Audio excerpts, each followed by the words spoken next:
Unit 3 fractions यामधील lesson 15 like fractions, unlike fractions, comparing fractions, ascending आणि descending order याबद्दल बघणार आहोत. आता सर्वात प्रथम फ्रॅक्शन म्हणजे काय, तर समजा 1/2 याला म्हणतात फ्रॅक्शन. बरोबर. फ्रॅक्शन म्हणजे अपूर्ण संख्या, अपूर्णांक. जो पूर्ण नाही तो अपूर्णांक म्हणजे फ्रॅक्शन असे इंग्लिशमध्ये म्हणतात. आता हा जो 1/2 लिहिलाय तो वरचा जो आहे त्याला म्हणतात न्यूमेरेटर आणि आपल्या मराठीमध्ये त्याला म्हणतात अंश. आणि खालचा जो आहे अंक त्याला म्हणतात डेनॉमिनेटर आणि मराठीमध्ये त्याला म्हणतात छेद. वरचा जो अंक आहे त्याला म्हणायचं न्यूमेरेटर आणि खालच्या अंकाला म्हणायचं डेनॉमिनेटर. वरचा अंश आणि खालचा छेद असतो. आता हा जो आपण फ्रॅक्शन घेतला 1/2 हा फ्रॅक्शन घेतला. हा फ्रॅक्शन वाचायचा कसा, तर या 1/2 ला आणखी वापस या पद्धतीने वाचलं जातं 1/2 किंवा 1/2 या पद्धतीने वाचलं जातं. ओके. समजा 1/4 असा अपूर्णांक असेल तर त्याला कसं वाचलं जाईल, तर त्याला 1/4 किंवा 1/4 या पद्धतीने म्हटलं जातं. प्रथम अंशाची संख्या म्हटली जाते 1/4. इथे 1/2 या पद्धतीने आधी अंश म्हटला जातो आणि नंतर छेदाच्या अंकाचा उल्लेख हा केला जात असतो. ओके. मग अपूर्णांक कसा वाचायचा हे तुम्हाला कळलं. अपूर्णांक म्हणजे काय, तर fraction with numerator and denominator. ज्यात अंश आणि छेद असे आहे त्याला फ्रॅक्शन म्हटलं जातं. ओके. आता यामध्ये तो वाचायचा कसा हे आपण बघितलं. आता यामध्ये आपण वेगळा प्रकार बघणार आहोत ते म्हणजे लाईक फ्रॅक्शन. लाईक फ्रॅक्शन्स म्हणजे काय, तर आता मी तुम्हाला काही फ्रॅक्शन्स इथे सांगतेय.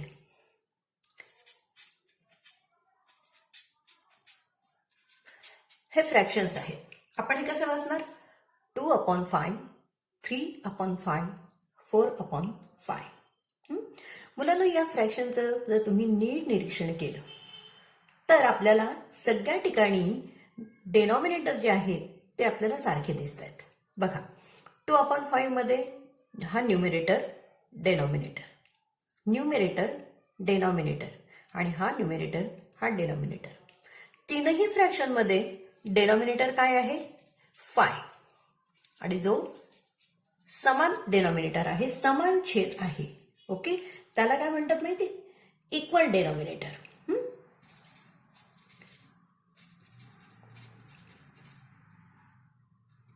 इक्वल डेनॉमिनेटर्स म्हणजेच काय, तर समान छेद.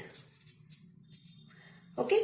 मग अशा समान छेद असणाऱ्या अपूर्णांकांना लाईक फ्रॅक्शन्स असे म्हटले जाते.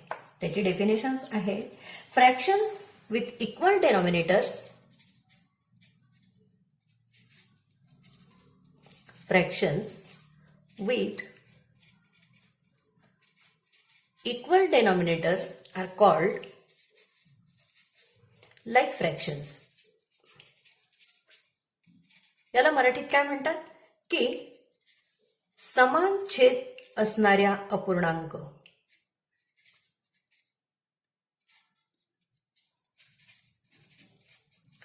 समान छेद असणारे अपूर्णांक त्यांना काय म्हणायचं, तर लाईक फ्रॅक्शन्स. हे लक्षात ठेवा. आता यामध्ये आपल्याला लाईक फ्रॅक्शन कळले. आता समजा मी आणखी असे दुसरे घेतलेत.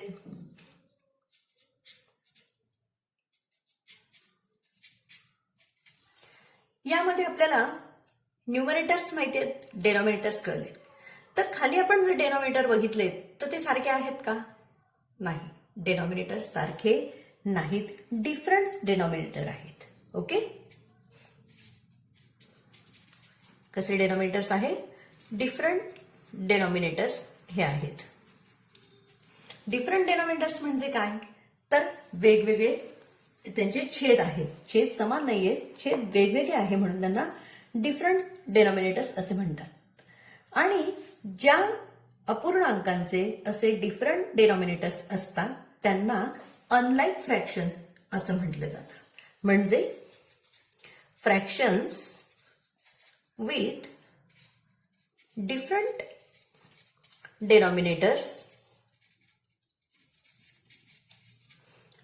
are called unlike fractions. बघा, लाईक फ्रॅक्शन्स आणि अनलाईक फ्रॅक्शन्स मधला फरक आपण परत एकदा बघूयात. लाईक फ्रॅक्शन्स म्हणजे काय? फ्रॅक्शन्स ही डेफिनेशन झाली. डेफिनेशन म्हणजे काय? तर व्याख्या. ही याची व्याख्या झाली. Fractions with equal denominators are called like fractions.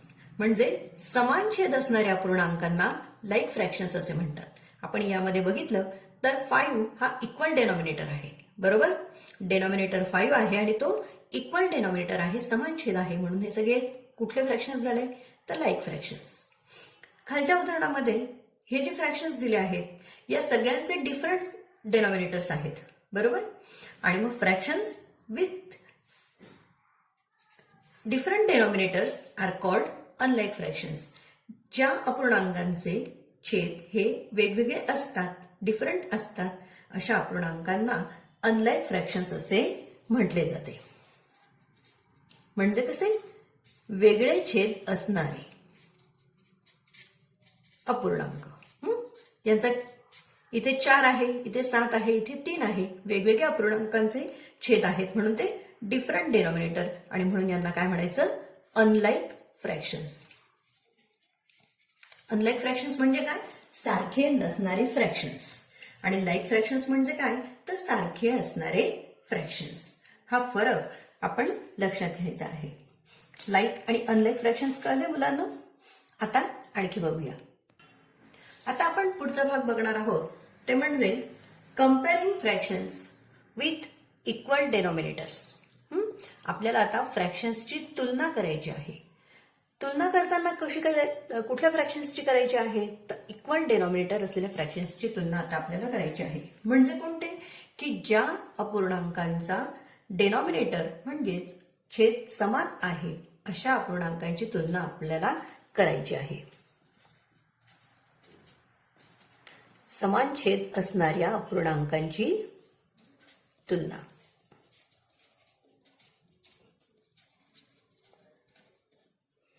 आता समजा मी इथे 2 अपूर्णांक घेतलेत.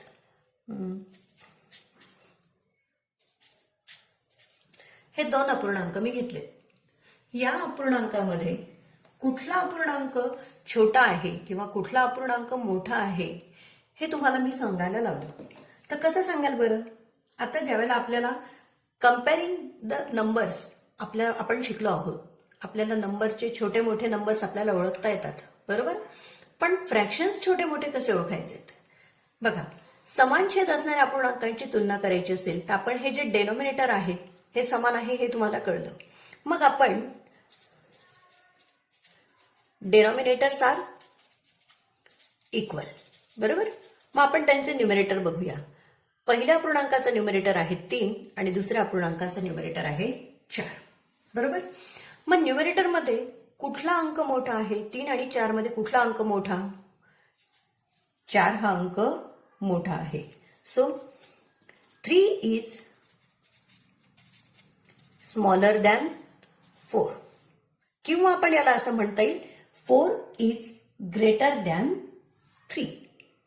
बरोबर, 3 इज स्मॉलर दॅन 4 म्हणून ज्याचा न्यूमरेटर 3 आहे हा अपूर्णांक छोटा येईल.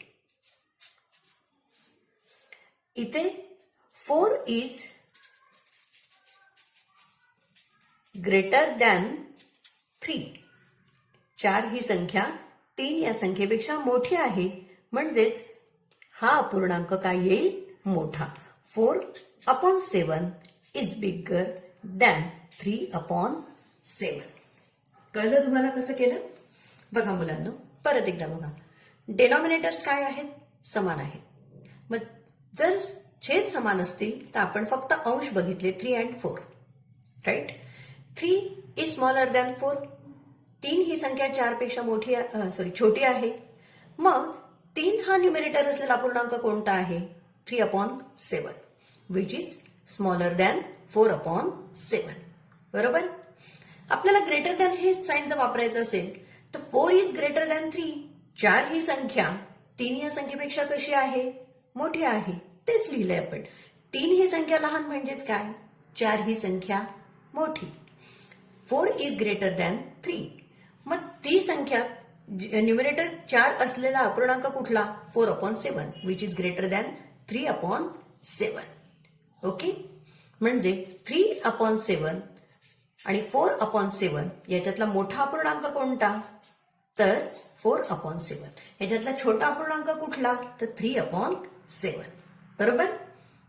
म्हणजे जर छेद समान असतील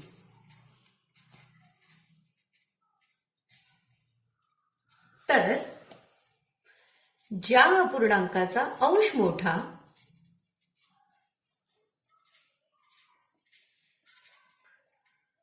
तो अपूर्णांक मोठा. ही गोष्ट लक्षात घ्या. याच्यावरून नियम काय तयार होतो की जर छेद समान असतील तर ज्या अपूर्णांकाचा अंश मोठा तो अपूर्णांक मोठा. बघा, छेद समान आहेत, अंश मोठा तो अपूर्णांक मोठा. बरोबर. म्हणजे आपला पहिला नियम असा तयार होतो की जर अपूर्णांकाचे छेद समान असतील तर अंश मोठा असलेला अपूर्णांक हा मोठा असतो. Okay. If the given fractions have equal denominators, the fractions with the greater numerator is the greater fraction, and the fraction with the smaller numerator is the smaller fractions. Okay. आता आपण आणखी एक बघूया. मुलांनो, आता दुसरा भाग बघतोय आपण, comparing fractions with equal numerator. मागे आपण इक्वल डेनॉमिनेटर असलेल्या अपूर्णांकांचा लहान मोठेपणा बघितला. आता आपल्याला इक्वल न्यूमरेटर असलेल्या अपूर्णांकांचा लहान मोठेपणा बघायचा आहे. म्हणजे काय? कम्पेअरिंग फ्रॅक्शन्स म्हणजे अपूर्णांकांची तुलना विथ इक्वल डेनॉमिनेटर, सारखा अंश असलेल्या अपूर्णांकांची तुलना.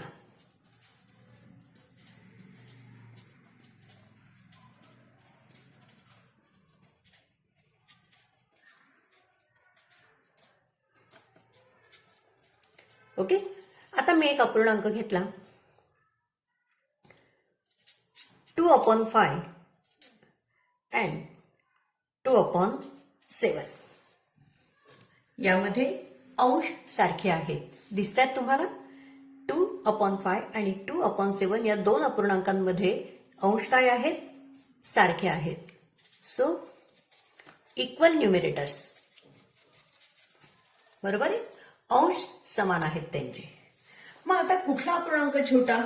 तर बघा, आता अंश सारखे आहेत. मग आपण काय करणार आहोत? आता छेदांकडे बघणार आहोत, कारण अंश सारखे असल्यामुळे तिथे तुलना करताच येत नाही.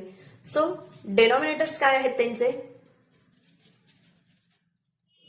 5 and 7. बरोबर. आता यामध्ये उलट असतं बघा मुलांनो. 5 ही संख्या 7 या संख्येपेक्षा छोटी आहे. बरोबर. मग 5 हा डेनॉमिनेटर कोणाचा आहे? तर या अपूर्णांकाचा 2/5चा. बरोबर. आणि 7 हा डेनॉमिनेटर कुठल्या अपूर्णांकाचा आहे? तर 2/7चा. बरोबर. 5 इज स्मॉलर दॅन 7. मग अंश समान असतील तर ज्याचा छेद छोटा तो अपूर्णांक मोठा असतो. हे न्यूमरेटरमध्ये उलट असतं. डेनॉमिनेटरमध्ये आपण वेगळ्या पद्धतीने बघितलं. न्यूमरेटरमध्ये हे कसं असतं? तर ज्याचा छेद छोटा तो अपूर्णांक मोठा असतो. Okay. So 2/5 is greater than 2/7. किंवा हे असंही म्हणता येईल 2/7 is smaller than 2/5. Okay. 2/5 is greater than 2/7 or 2/7 is smaller than 2/5. कळलं कसं? ही जी साईन आहे, हा भाग एक म्हणजे ही स्मॉलरची साईन, 2/7 इज स्मॉलर, आणि हे दोन भाग जिथे असतात त्या बाजूचा अपूर्णांक मोठा असतो. 2/5 मोठा आहे म्हणून आपण तिथे या पद्धतीची खूण केली आहे. 2/5 is greater and 2/7 is smaller. Okay, मग याच्यावरनं आपल्याला कुठला नियम मिळतो? जर अंश समान असेल तर ज्या अपूर्णांकाचा छेद छोटा असतो तो अपूर्णांक मोठा असतो. हा नियम आपल्याला याच्यावरून मिळतोय. बघा, अंश समान असेल तर ज्या अपूर्णांकाचा छेद छोटा असतो तो अपूर्णांक मोठा असतो. आपण बघितलं हे दोन, या अपूर्णांकामध्ये 2 हा अंश समान आहे, 5 हा त्यांचा डेनॉमिनेटर आहे जो छोटा आहे, ज्याचा छेद छोटा तो अपूर्णांक मोठा, म्हणजे 2/5 इज ग्रेटर दॅन 2/7. हा नियम आपल्याला यावरून मिळतो आहे. ओके, म्हणजे या ठिकाणी आपल्याला एक गोष्ट लक्षात येते की न्यूमरेटर सारखे असतील तर वेगळ्या पद्धतीने त्या ठिकाणी लहान मोठेपणा सांगितला जातो. डेनॉमिनेटर्स जर त्यांचे सारखे असतील तर त्या अपूर्णांकांचा वेगळेपणा हा वेगळ्या पद्धतीने सांगितला जातो. दोघांमध्ये जो फरक आहे बेसिक, तो तुम्ही नीट लक्षात घ्यायचा आहे. आणि तुम्हाला हे जे मी काही डेफिनेशन दिलं आहे, आपल्याला जर इंग्लिश मधले शब्द कळत नसतील किंवा इंग्लिश मधले शब्द जर आपल्याला लक्षात ठेवायला अवघड जात असतील तर अगदी सोप्या पद्धतीने मी तुम्हाला सांगितलंय की अंश समान असेल तर छेद छोटा तो अपूर्णांक मोठा, एवढी गोष्ट लक्षात ठेवायची. आणि छेद समान असेल तर अंश मोठा तो अपूर्णांक मोठा. ह्या दोन गोष्टी तुम्ही अपूर्णांकाचा सारखेपणा किंवा अपूर्णांकांची तुलना करताना लक्षात ठेवायच्या आहेत. यानंतर आपण बघूया, या ठिकाणी पुढचा भाग आहे तो म्हणजे comparing unlike fractions. Comparing unlike fractions म्हणजे काय? तर आता आपण लाईक आणि अनलाईक फ्रॅक्शन्स बघितलेत. लाईक फ्रॅक्शन्स मध्ये आपल्याला त्या ठिकाणी बघितलं की न्यूमरेटर किंवा डेनॉमिनेटर हे सारखे असतात तेव्हा ते लाईक फ्रॅक्शन्स असतात. पण अनलाईक फ्रॅक्शन्स म्हणजे त्यांचा डेनॉमिनेटर हा टोटली डिफरंट असतो, ते अनलाईक फ्रॅक्शन्स असतात. मग अशा अनलाईक फ्रॅक्शन्सची तुलना कशी करता येईल? तर बघा, समजा मी एक अपूर्णांक घेतला 3/4 अँड 5/8. ओके, या दोन अपूर्णांकाची जर मला तुलना करायची असेल तर काय करणार?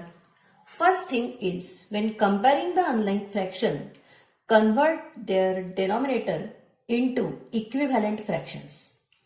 म्हणजे जेव्हा आपल्याला अनलाईक फ्रॅक्शन्सची तुलना करायची असेल तर तेव्हा त्यांचे डेनॉमिनेटर हे सारखे असले पाहिजेत. So convert them into like fractions. Equivalent fractions म्हणजेच लाईक फ्रॅक्शन्स. त्यांचे जे छेद आहेत ते लाईक फ्रॅक्शन्स करून घ्यायचे आणि अशा पद्धतीने ते लाईक फ्रॅक्शन्स झाले की आपल्याला तुलना करता येते. जे आपण मागे शिकलो त्या पद्धतीने तुलना करायची. ओके, आता बघा, पहिला फ्रॅक्शन आहे 3/4 आणि दुसरा आहे 5/8. हे अनलाईक फ्रॅक्शन्स आहेत जे आपल्याला लाईक करून घ्यायचे. लाईक करून घ्यायचे म्हणजे काय? कन्व्हर्ट देम इनटू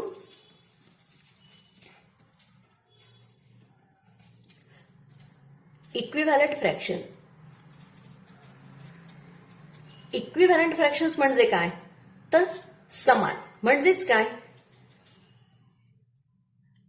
इक्वल नाही, लाईक फ्रॅक्शन्स ते आपल्याला करून घ्यायचे.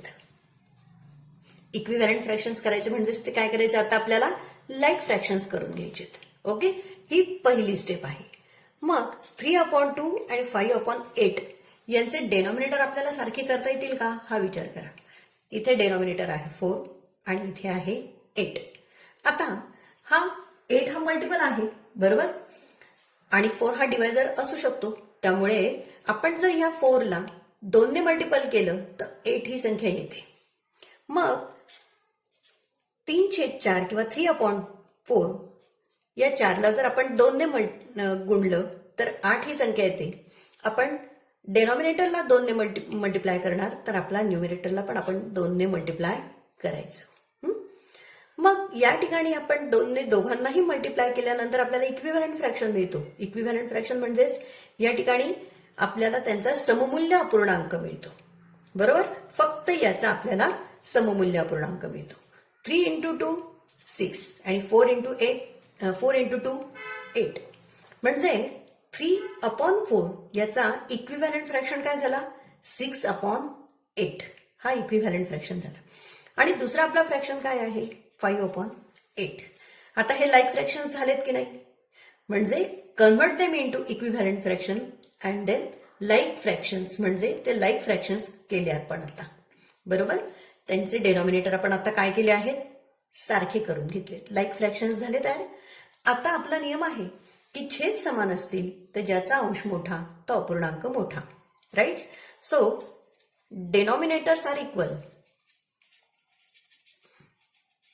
बरोबर, आता आपले न्यूमरेटर घेतले 6 and 5. 6 and 5 मध्ये कुठला मोठा आहे 6 इज ग्रेटर दॅन 5. सो 6 हा न्यूमरेटर कोणाचा आहे 6/8 चा. बरोबर, सो 6/8 इज ग्रेटर दॅन 5/8. बरोबर, 6/8 ही संख्या 5/8 पेक्षा मोठी आहे. छेद समान असतील तर ज्याचा अंश मोठा तो अपूर्णांक मोठा, म्हणून 6/8 हा अपूर्णांक मोठा. पण आपल्याला 6/8 हा अपूर्णांक दिलाय का नाही, आपल्याला कुठला अपूर्णांक दिलाय 3/4 आणि 5/8. राईट, सो 6/8चं इक्विव्हॅलंट फ्रॅक्शन किंवा सममूल्य अपूर्णांक कुठला 3/4 म्हणजे 3/4 इज ग्रेटर दॅन 5/8. बरोबर, म्हणजेच 3/4 ही संख्या 5/8 पेक्षा मोठी आहे किंवा 5/8 इज स्मॉलर दॅन 3/4. समजलं तुम्हाला? म्हणजे जेव्हा आपल्याला अनलाईक फ्रॅक्शन्सचे कम्पेअर करायचे असते तेव्हा प्रथम काय करायचं convert them into equivalent fraction. त्यातला जे काही फ्रॅक्शन्स आहेत तो इक्विव्हॅलंट करून घ्यायचा म्हणजे सममूल्य अपूर्णांकात त्याचं रूपांतर करायचं. ते लाईक फ्रॅक्शन्स करायचे म्हणजेच काय करायचं तर त्यांचा डेनॉमिनेटर सारखा करायचा थोडक्यात.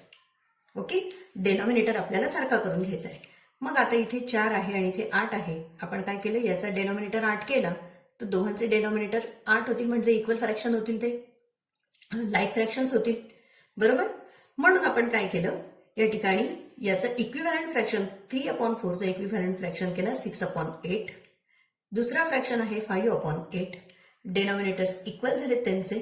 मग आपण अंशांची तुलना केली. 6 इज ग्रेटर दॅन 5, सो 6/8 is greater than 5/8. 6/8 is equivalent to 3/4. That's why 3/4 is greater than 5/8. Okay, बघा असेंडिंग अँड डिसेंडिंग ऑर्डर्स. आता आपल्याला चढता आणि उतरता क्रम या ठिकाणी बघायचा आहे. असेंडिंग आणि डिसेंडिंग ऑर्डर म्हणजेच चढता आणि उतरता क्रम हा अपूर्णांकांचा, संख्यांचा नाही. ओके, त्यातला पहिला भाग आहे वेन डेनॉमिनेटर्स आर इक्वल, म्हणजे ज्या अपूर्णांकांचे छेद समान आहेत अशा अपूर्णांकांचा चढता आणि उतरता क्रम आता आपण बघणार आहोत. एक्झाम्पल आहे 3/4, 5/4 and 7/4. You have given 3 fractions here. Okay, their denominators are equal. So, बरोबर, त्यांचे जे डेनॉमिनेटर्स आहेत ते कसे आहेत इक्वल्स आहेत. ते ऑल आर लाईक फ्रॅक्शन्स, हे सगळे लाईक फ्रॅक्शन्स आहेत. आता यांचं आपल्याला प्रथम असेंडिंग ऑर्डरने आपल्याला हा क्रम लावता येईल. आपण आत्ताच बघितलं की न्यूमरेटरचा सारखा असेल तर ज्या अपूर्णांकाचा अंश मोठा तो अपूर्णांक काय असतो मोठा असतो. बरोबर, मग हे सगळे न्यूमरेटर सारखे म्हणून आपण फक्त तुलना कशाची करणार आहोत तर अंशांची 3, 5 अँड 7. ओके, मग आता 3, 5, 7 यामध्ये सगळ्यात छोटा अपूर्णांक कुठला 3 is smaller than 5 and 5 is smaller than 7. Right, म्हणजेच या ठिकाणी ही झाली त्यांची 3 हा अपूर्णांक 5 या अपूर्णांपेक्षा छोटा आणि 5 हा संख्या 7 या संख्येपेक्षा छोटी. बरोबर, म्हणजेच हे अपूर्णांक सगळ्यात छोटा अपूर्णांक याच्यातला कुठला येईल 3 न्यूमरेटर असलेला 3/4. त्यानंतर 5/4 आणि त्यानंतर 7/4. Right. 3/4 is smaller than 5/4, which is smaller than 7/4. बरोबर. मग आता सगळ्यात लहान अपूर्णांक 3 म्हणजे ही कुठली ऑर्डर येईल? जेव्हा कुठल्या ऑर्डर आपण केली की सगळ्यात लहान अपूर्णांक आधी घेतो आणि नंतर अपूर्णांक मोठा मोठा होत जातो, तर असेंडिंग ऑर्डरने. बरोबर. असेंडिंग ऑर्डरमध्ये सगळ्यात लहान अपूर्णांक आपण आधी घेतो, त्यानंतर मोठा अपूर्णांक आणि त्यानंतर त्याच्या मोठा अपूर्णांक असतो. म्हणजे या अपूर्णांकांची असेंडिंग ऑर्डर कशी होईल? 3/4, then 5/4 and then 7/4.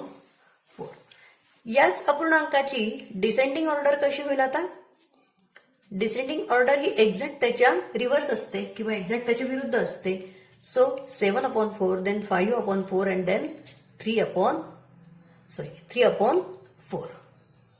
ओके. या पद्धतीने त्यांची असेंडिंग आणि डिसेंडिंग ऑर्डर असेल. बरोबर. आता हे कधी होईल? When denominators are equal. Okay. बघा, आता आपण बघणार आहोत वेन न्यूमिरेटर्स आर इक्वल, म्हणजेच अंश समान असतील तर आपण असेंडिंग आणि डिसेंडिंग ऑर्डर कशी करणार? आपण कंपॅरिंग द फ्रॅक्शन्स मध्ये बघितलं की जेव्हा दोन फ्रॅक्शन्स असतात तेव्हा जर त्यांचे अंश समान असतील तर त्या फ्रॅक्शन्सचा लहान मोठेपणा आपण बघितला. नियम पण त्यासाठी आपण बघितला. आता तोच नियम आपण या ठिकाणी वापरणार आहोत. एक्झाम्पल एक मी घेतलंय 3/4, 3/7 अँड 3/5. न्यूमिरेटर्स R equal. मग यांचे न्यूमिरेटर्स इक्वल असल्यानंतर आपण काय बघणार? डेनॉमिनेटर. त्यांचे डेनॉमिनेटर आहे 4, 7 अँड 5. नियम असा आहे, अंश समान असेल तर छेद छोटा तो अपूर्णांक मोठा असतो. हा नियम. 5 आणि त्याच्यानंतरचा 3/7. मग याच्याच रिव्हर्स असते ती असेंडिंग ऑर्डर. असेंडिंग ऑर्डरमध्ये सगळ्यात छोटा अपूर्णांक आपण लिहितो. बरोबर. मग सगळ्यात छोटा मध्ये कुठला येईल आता?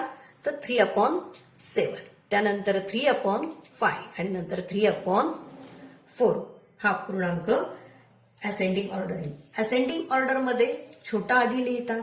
असेंडिंग ऑर्डर म्हणजे चढता क्रम. याच्यात छोटा आधी लिहितात आणि नंतर तो मोठा होत जातो. डिसेंडिंग मध्ये मोठा आधी लिहितात आणि नंतर तो अपूर्णांक छोटा होत जातो. अशा पद्धतीने न्यूमिरेटर्स इक्वल असतील, समान असतील तर या पद्धतीने आपण असेंडिंग ऑर्डर आणि डिसेंडिंग ऑर्डर लिहित असतो. बरोबर. तर मुलांना आता जे काही नियम होते या लेसन मधले ते सर्व नियम मी तुम्हाला व्यवस्थित समजावून सांगितले उदाहरण देऊन. आता तुम्ही सॉल्व्ड एक्झाम्पल जे आहेत पेज नंबर 200 वर सॉल्व्ड एक्झाम्पल्स आहेत करायचा. पुढच्या व्हिडिओमध्ये मी तुम्हाला 15.1 आणि 15.2 मधली एक्झाम्पल्स देणार आहे.